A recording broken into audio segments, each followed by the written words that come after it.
एक बार फिर भारत में मुसलमानों के खिलाफ बढ़ती हुई नफरत और ताज्जुब ने अपना जहरीला चेहरा दिखा दिया। इंदौर के कंकेश्वरी मेले में एक मुसलमान नौजवान को सिर्फ इस बुनियाद पर अपना रोजगार खोना पड़ा कि उसका नाम फेरोज था और वो मुस्लिम था। मध्य प्रदेश के इंदौर में हिंदू जागरण मंच के कारकुनों की जानिब से एक मुस्लिम झूले वाले को मेले से हटाने की कार्रवाई महज मजहब की बुनियाद पर तफरीक को जाहिर करती है, जो न सिर्फ आईनी उसूलों बल्कि समाजी हम आहंगी के भी खिलाफ है। यह एक सालाना मेला होता है जिसमें झूलों और दीगर तफरीही सहूलियात के ठेके दिए जाते हैं। कारोबारी उसूलों के तहत मुस्लिम नौजवान फेरोज को भी ठेका दिया गया, लेकिन जैसे ही हिंदू जागरण मंच को यह मालूम हुआ कि एक मुसलमान को यह मौका मिला है तो फिरके वाराना तूफान खड़ा कर दिया गया।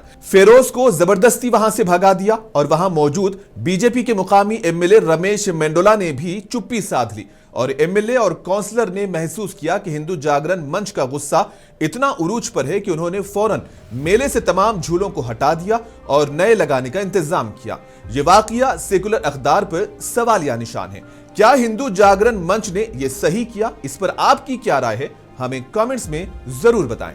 आप बंद करिए यार, आप फालतू बात मत करिए। तो आप किसी को भी दे दोगे क्या? आपके चक्कर में हमारी इज्जत खराब हो रही ना। आप क्या कर रहे हो?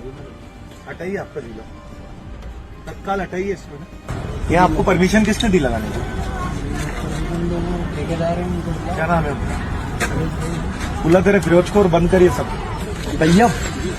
तैयब जी बंद करिए आपकी, हटाइए।